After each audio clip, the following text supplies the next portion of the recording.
फातिमा की रानी माँ, प्रभु यीशु की माँ, आसरा तू ही है माँ।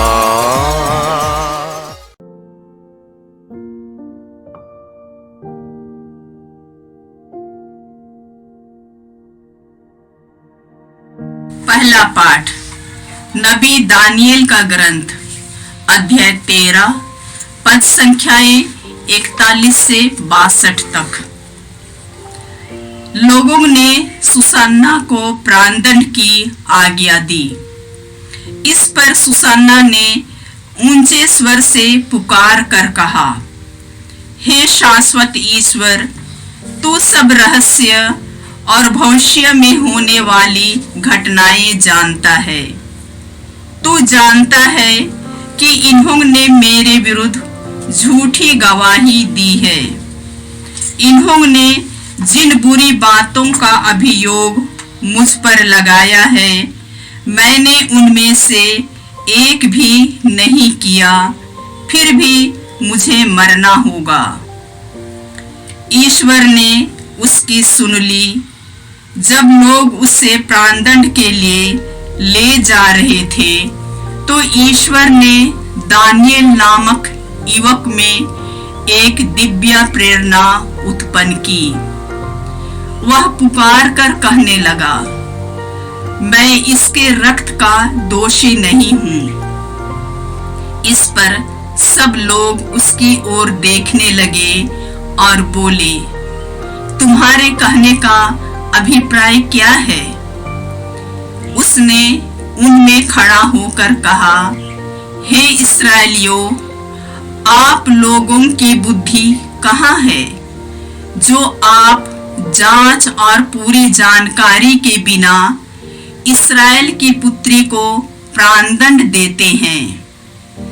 आप न्यायालय लौट जाएं, क्योंकि इन्होंने इसके विरुद्ध झूठी गवाही दी है। इस पर लोग तुरंत लौट गए और नेताओं ने दानिएल से कहा, आइए हमारे बीच बैठिए और हमें अपनी बात बताइए, क्योंकि ईश्वर ने आपको नेताओं जैसा अधिकार प्रदान किया है। दानिएल ने उनसे कहा, इन दोनों को एक दूसरे से अलग कर दीजिए और मैं इनसे पूछताछ करूंगा। जब दोनों को अलग कर दिया गया, तो दानिएल ने एक को बुलाकर उससे कहा, अधर्म करते करते तेरे बाल पक गए हैं। अब तुझे अपने पुराने पापों का दंड मिलने वाला है। तू निर्दोषों को दंड देकर और दोषियों को निर्दोष ठहराकर अन्याय पूर्वक विचार किया करता था, जबकि प्रभु ने कहा है, तुम निर्दोष और धर्मी को प्राणदंड नहीं दोगे। अब यदि तूने इसे देखा तो हमें बता कि तूने किस वृक्ष के नीचे दोनों को एक साथ देखा। उसने उत्तर दिया, बबूल के नीचे। दानिएल ने कहा, इतना बड़ा झूठ बोलकर तूने अपना सिर गंवा दिया है। ईश्वर के दूत को ईश्वर से यह आदेश मिल चुका है कि वह तुझे 2 टुकड़े कर दे। दानिएल ने उसे ले जाने की आज्ञा देकर दूसरे को बुला भेजा और उससे कहा, तू यूदा का नहीं, कानान की संतान है। सौंदर्य ने तुझे पथभ्रष्ट किया और वासना ने तेरा हृदय दूषित कर दिया है। तुम लोग इस्राएल की पुत्रियों के साथ इस प्रकार का व्यवहार करते थे और वे डर के मारे तुम्हारा अनुरोध स्वीकार करती थी। किंतु यह युदा की पुत्री है जो तुम्हारे अधर्म के सामने नहीं झुकी है। तो मुझे बता, तूने किस वृक्ष के नीचे दोनों को साथ देखा? उसने उत्तर दिया, बलूत के नीचे। इस पर दानियेल ने कहा, तूने भी इतना बड़ा झूठ बोलकर अपना जीवन गंवा दिया है। ईश्वर का दूत हाथ में तलवार लिए प्रतीक्षा कर रहा है। वह तुझे 2 टुकड़े कर देगा और तुम दोनों का सर्वनाश करेगा।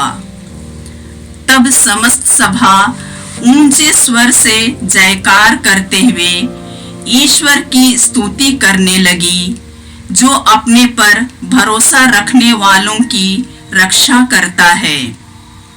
दानियेल ने उनके अपने शब्दों द्वारा दोनों नेताओं की गवाही असत्य प्रमाणित की थी, इसलिए लोग उन पर टूट पड़े और उन्होंने मूसा की संहिता के अनुसार उन दुष्टों को वह दंड दिए जिससे वे अपने पड़ोसी को दिलाना चाहते थे, और लोगों ने दोनों का वध कर डाला।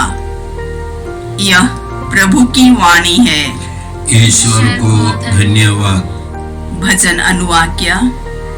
चाहे अंधेरी घाटी होकर जाना ही क्यों ना पड़े, मुझे किसी अनिष्ट की आशंका नहीं, क्योंकि तू मेरे साथ रहता है।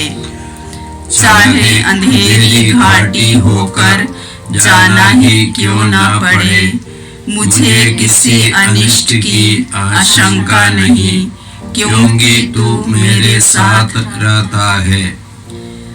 प्रभु मेरा चरवाहा है, मुझे किसी बात की कमी नहीं। वह मुझे हरे मैदानों में चराता है, वह मुझे विश्राम के लिए जल के निकट ले जाकर मुझ में नवजीवन का संचार करता है। अनुवाक्य। चाहे अंधेरी घाटी होकर जाना ही क्यों ना पड़े, मुझे किसी अनिष्ट की आशंका नहीं, क्योंकि तू मेरे साथ रहता है। चाहे अंधेरी घाटी होकर जाना ही क्यों ना पड़े, मुझे किसी अनिष्ट की आशंका नहीं, क्योंकि तू मेरे साथ रहता है। वह अपने नाम का सच्चा है, वह मुझे धर्म मार्ग पर ले चलता है। चाहे अंधेरी घाटी होकर जाना ही क्यों ना पड़े, मुझे किसी अनिष्ट की आशंका नहीं, क्योंकि तू मेरे साथ रहता है। तेरी लाठी तेरे डंडे पर मुझे भरोसा है। अनुवाक्य। चाहे अंधेरी घाटी होकर जाना ही क्यों ना पड़े, मुझे किसी अनिष्ट की आशंका नहीं, क्योंकि तू मेरे साथ रहता है। तू मेरे शत्रुओं के देखते देखते मेरे लिए खाने की मेज सजाता है। तू मेरे सिर पर तेल का विलेपन करता है। तू मेरा प्याला लबालब भर देता है। अनुवाक्य। चाहे अंधेरी घाटी होकर जाना ही क्यों ना पड़े, मुझे किसी अनिष्ट की आशंका नहीं, क्योंकि तू मेरे साथ रहता है। चाहे अंधेरी घाटी होकर जाना ही क्यों ना पड़े, मुझे किसी अनिष्ट की आशंका नहीं, क्योंकि तू मेरे साथ रहता है। इस प्रकार तेरी भलाई और तेरी कृपा से मैं जीवन भर घिरा रहता हूँ। प्रभु का मंदिर ही मेरा घर है, मैं उसमें अनंत काल तक निवास करूँगा। अनुवाक्य। चाहे अंधेरी घाटी होकर जाना ही क्यों ना पड़े, मुझे किसी अनिष्ट की आशंका नहीं, क्योंकि तू मेरे साथ रहता है। चाहे अंधेरी घाटी होकर जाना ही क्यों ना पड़े, मुझे किसी अनिष्ट की आशंका नहीं, क्योंकि तू मेरे साथ रहता है। जय घोष। प्रभु कहता है, मैं पापी की मृत्यु से नहीं बल्कि इससे प्रसन्न हूँ कि वह पश्चाताप करे और अनंत जीवन प्राप्त करे। प्रभु आप लोगों के साथ हो और आपकी आत्मा के साथ। संत योहन के अनुसार प्रभु यीशु ख्रिस्त का पवित्र सुसमाचार। हे प्रभु तेरी महिमा हो। अध्याय 8 पद संख्याएं 1 से 11। यीशु जैतून पहाड़ चले गए और वह बड़े सवेरे फिर मंदिर आए। सारी जनता उनके पास इकट्ठी हो गई थी और वह बैठकर लोगों को शिक्षा दे रहे थे। उस समय शास्त्री और फरीसी वह विचार में पकड़ी गई एक स्त्री को ले आए और उसे बीच में खड़ा कर उन्होंने यीशु से कहा, गुरुवर, यह स्त्री वह विचार करते हुए पकड़ी गई है। संहिता में मूसा ने हमें ऐसी स्त्री को पत्थरों से मार डालने का आदेश दिया है। आप इसके विषय में क्या कहते हैं? उन्होंने यीशु की परीक्षा लेते हुए यह कहा, जिससे उन्हें उन पर दोष लगाने का कोई आधार मिल जाए। यीशु झुककर उंगली से भूमि पर लिखते रहे। जब वे उनसे उत्तर देने के लिए आग्रह करते रहे तो यीशु ने सिर उठाकर उनसे कहा, तुम में से जो निष्पाप हो वही सबसे पहले इसे पत्थर मारे।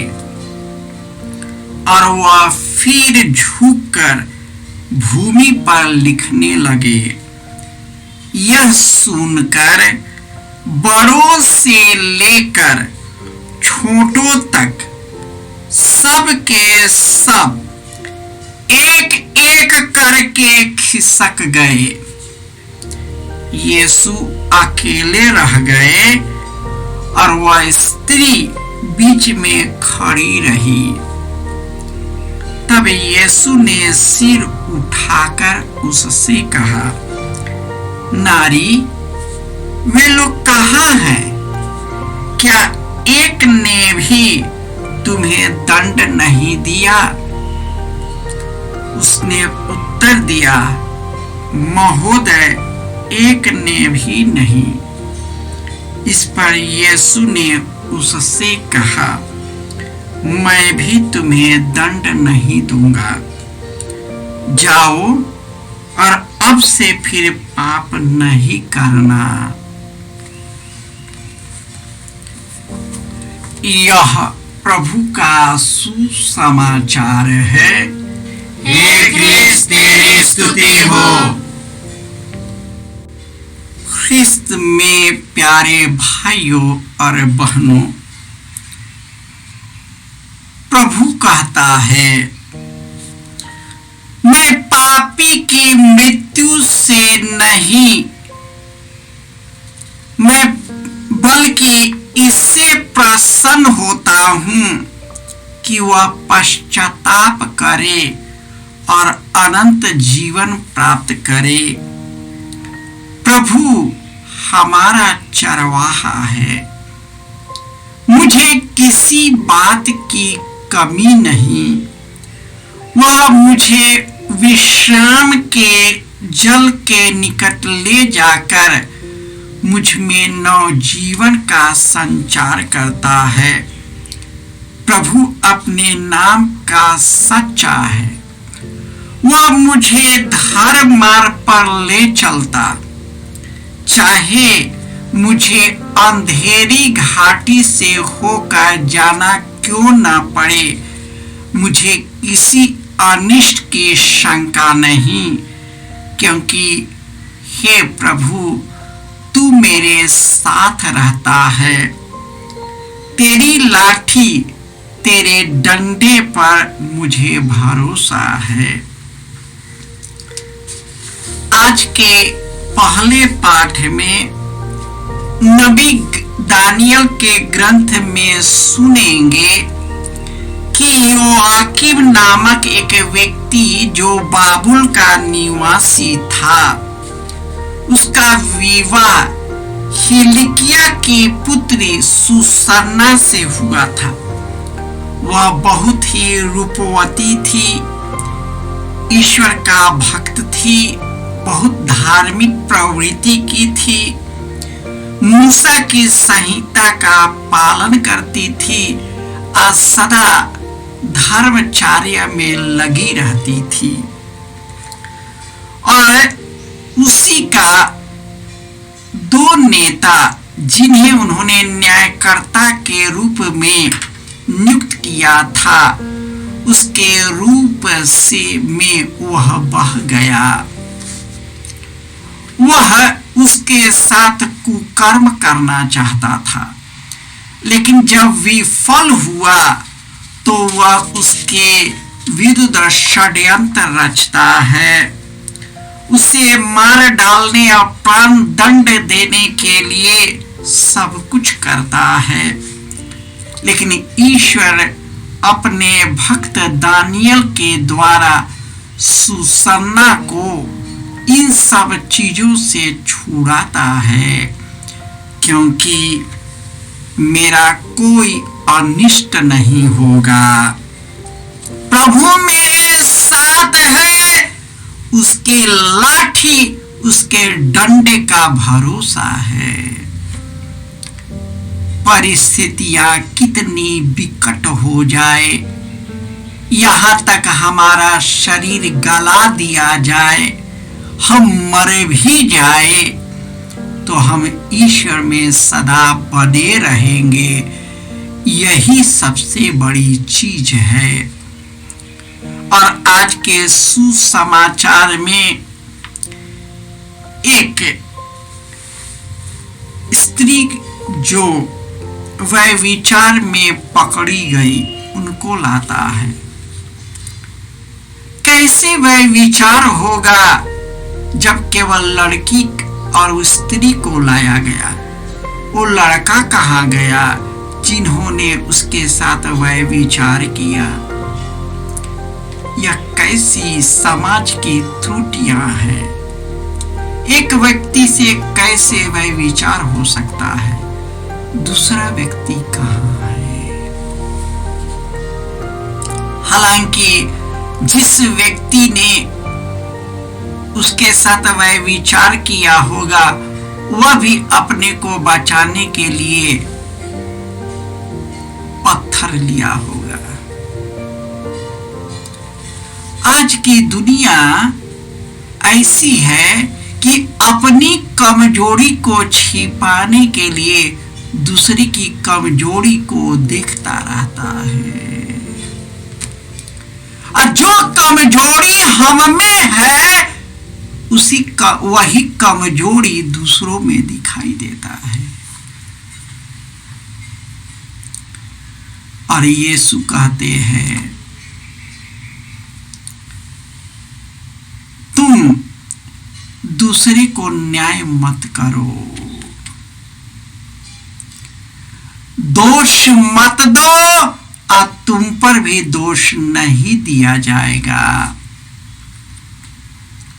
आज की सामाजिक विश्लेषण करने से जो बेचारे जो नीचे के पद के हैं, बड़े लोगों की सब पाप नीचे डाल दिया जाता है। फरीसी और शास्त्री गद्दी पर बैठे हैं, उनका पाप उस गद्दी के नीचे छिप जाता है। हमारी कमजोरी उस गद्दी के नीचे छिपता है। हम दूसरों को देखते हैं कि किसको मैं फाड़ खाऊं। आज मनुष्य अपनी नहीं दूसरे की गलतियां देखता है ताकि उनकी गलतियां तोपा सके, उनकी गलतियां ढक सके। फरीसी और शास्त्री कितने कुकर्म करते थे, लेकिन वे अपने संहिता के आड़ में अपनी गलतियों को छिपा लेते। लेकिन यीशु उनको सब चीज उजागर करता है। प्रभु को कोई ठग नहीं सकता। ईश्वर प्रभु, यीशु प्रभु थे, ईश्वर के बेटा थे। उनको मालूम नहीं कि वहां जो लाए हैं उनका हृदय कैसा है। यीशु भूमि पर लिखने लगे। क्या लिखे? जितने लोग वहां थे सबका पाप लिखने लगे। यीशु ने अपना सिर ऊपर करके कहा, जो निष्पाप हो वही पहले पत्थर मारे। और सब एक एक करके खिसक गए, क्योंकि हम सभी पापी हैं, हम सभी गिरते हैं। यदि किसी से अगर गलतियां हुआ है तो दुनिया में कोई ऐसा शख्स नहीं जो कभी गलती ना किया हो।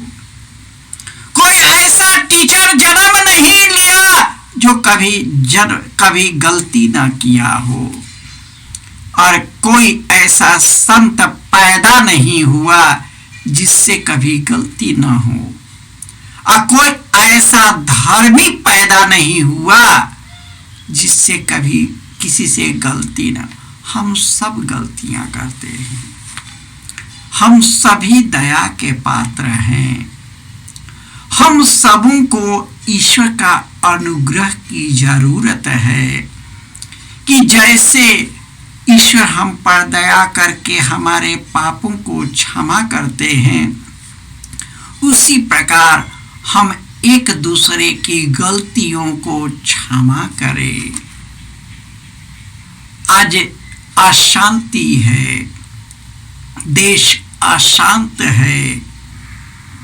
सोवियत रूस और सोवियत रूस युद्ध चलता है, क्रोएशिया युद्ध चलता है। लोग खाने के लिए ललायित है, युद्ध चलता है। जब मनुष्य का घमंड सर्वोपरि होता है तो उनको दिखाई नहीं देता, और ये सब नष्ट होने वाला है, ये कभी बनने वाला नहीं है। जो नष्ट करता है, जो ढाता है, वह तो पहले ही ढल चुका है। वह अपने घमंड और अहंकार में चूर है, अपने वर्चस्व में चूर है, लेकिन वह एक नीरा मनुष्य है, वह भी एक मरणशील मनुष्य है। हमें दया की जरूरत है, प्रार्थना की जरूरत है, एक दूसरे के कमी और अच्छाई दोनों को स्वीकार करने की जरूरत है कि हम सभी पापी हैं, हम सभी गलतियां करते हैं। प्रभु पापी को दूर नहीं करता, हमारा पाप जो ईश्वर से दूर करता है, ईश्वर उसी से घृणा करता है। इसलिए ईश्वर का वचन कहता, मैं पापी की मृत्यु से नहीं बल्कि इससे प्रसन्न हूँ कि वह पश्चाताप करे और अनंत जीवन प्राप्त करे। हे प्रभु, जो भी पश्चातापी हृदय से तेरे पास आता है, तेरी दया और कृपा उस पर बनी रहती है। प्रभु, मुझे अपने गलतियों को एहसास करने की ताकत दे। प्रभु, मैं उसी पापनी स्त्री के जैसे मैं भी पापी हूँ। मैं भी कई प्रकार के बुराइयों में फंस गया हूँ, तेरे मार्ग से भटक गया हूँ। मैं अपने जीवन से दुखी हो जाता हूँ। इस संसार की जो चीजें वैभव है वह ज्यादा दिन असरदार नहीं होता, लेकिन तेरा गहरा प्रेम हमेशा असर करने वाला है। हे प्रभु, हम एक दूसरे को क्षमा करें। हमारे घर परिवार, गांव, टोले, देश विदेश में जो लड़ाई झगड़ा और युद्ध चलता है, हे प्रभु, सबों को पश्चाताप करने, एक दूसरे को क्षमा करने, एक दूसरे को स्वीकार करने, एक दूसरे को प्यार करने और भलाई करने की शक्ति प्रदान कर। जय यीशु। जय यीशु क्रिस्त में प्रिय भाई और बहनों, प्रभु यीशु ने हमें आदेश दिया है संसार के कोने कोने में जाकर सारी सृष्टि को सुसमाचार सुनाओ। सुसमाचार सुनने के लिए और सुनाने के लिए एक अच्छा मौका है। आप कृपया इस चैनल का सब्सक्राइब करें, लाइक करें, शेयर करें, बेल आइकन दबाएं ताकि यहाँ की नई वीडियोस की सूचना आपको मिलती रहेगी। साथ साथ आप दूसरों को भी प्रेरणा दें इसका सब्सक्राइब करने के लिए। याद रखें, कल के मिसा के दैनिक पाठ और उस पर टिप्पणियाँ आज ही दोपहर के बाद हम लोग अपलोड करते हैं। कृपया आज ही उसको सुनकर कल की तैयारी करें। प्रभु यीशु आपको और आपके परिवार को 100 गुनी आशीष देंगे। जय यीशु।